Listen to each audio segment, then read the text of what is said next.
Dumagundong ang Phil Sports Arena matapos masaksihan ng di malilimutang 5-set thriller sa pagitan ng Creamline at ng Signal. Top 10 iconic moments sa Creamline Signal game. Tots Carlos record-breaking 38 points. Muntik ng record ni Eliza Valdez. Creamline wild comeback. Pero bago yun mga kavihads, huwag kalimutang mag-subscribe at i-click ang notification bell para updated ka sa aking latest videos. Halos pumatak ng 3 oras ang bakbakan ng dalawang top contender teams ng Creamline Cool Smashers at ng Signal HD Spikers para sa huling PVL game bago ang Holy Week break. At hindi nga nila binigo ang fans at nagbigay ng iconic matchup sa loob ng 5 sets kasama ang dalawang extended sets. Pinaasa ng Creamline ng Signal matapos gumaba ng reverse sweep 26-28, 22-25, 25-22, 25-21 at 16-14. Bukod sa mga makapigil hiningang rallies, git-gitang balikan ng puntos at record-breaking moments na puno rin ng drama ang game. Narito nga ang 10 crucial moments na tumatak sa mga fans matapos ang match. At number 10, git-gitang stats, bigating numero. Naging malalang aftermath ng Creamline Signal epic battle dahil sa ilang surprising numbers. Sa team stats, naging puhunan na ng Creamline ng abante sa attacks 78-74. Tabla naman ng blocks sa 10-all habang lamang ang Signal ng dalawa sa service ace. Nahila naman niya ng 2 more errors ng Signal 24-22.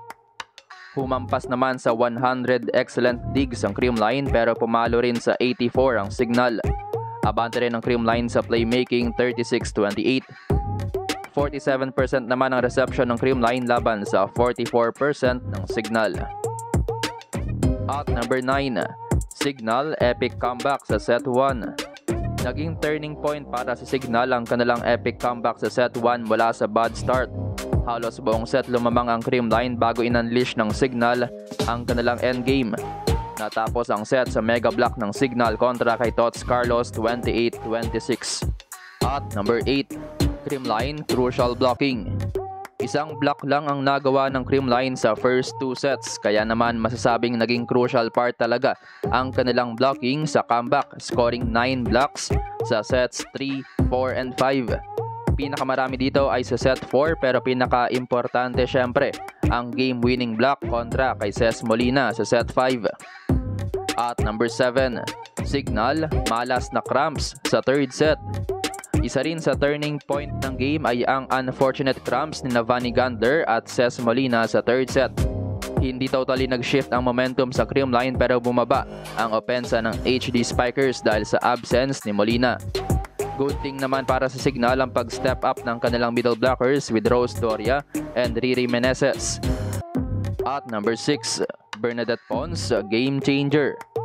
Naging crucial din ang defense contributions ng spark plug na si Bernadette Pons para isalba ang Creamline. Nakatulong ang sa isang puntos ni Pons. Mas nagkaroon din siya ng connection kay Kyle Negrito kumpara kay Eliza Valdez. Gumawa si Pons ng 13 puntos. At number 5, Makandili Katindig versus Atienza great defense. Nagpasabong nga dalawang liberos ng malalang digging sa buong game. Isa sa nagpahirap sa Creamline ng depensa ni Don, lalo na sa sets 1 and 2, dahil extra challenge nga yon bukod sa steady blocking ng Signal. Habang game changer din ang pag-step up ni Kyle Atienza sa depensa para sa Creamline.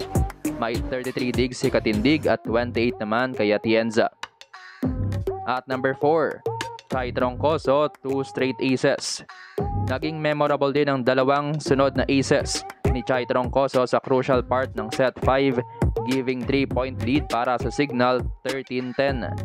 Isa dito ay sharp serve at isa naman ay lucky serve, katulong ang net. At number 3, Tots Carlos iconic drop ball sa 5th set.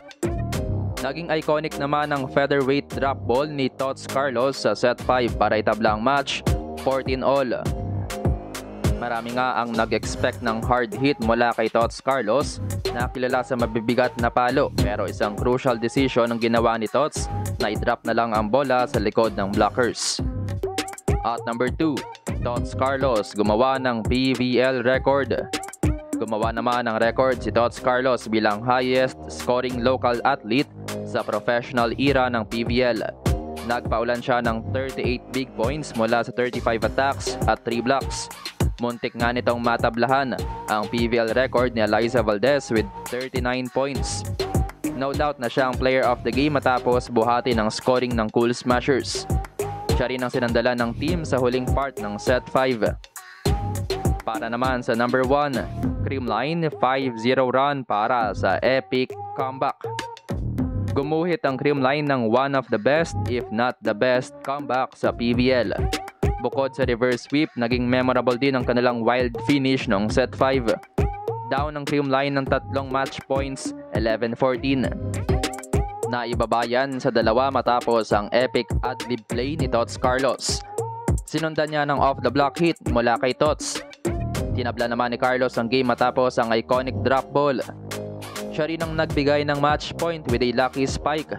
Habang natapos naman ang game sa back-to-back blocks mula sa palo ni Ces Molina. Commendable din ang serving ni Gemma Galanza plus ang floor defense niya throughout the game with 30 excellent digs. At yan ang top 10 moments sa epic battle ng Creamline at Signal. Muling haharap sa tough team ng Petrogas ang Creamline sa April 6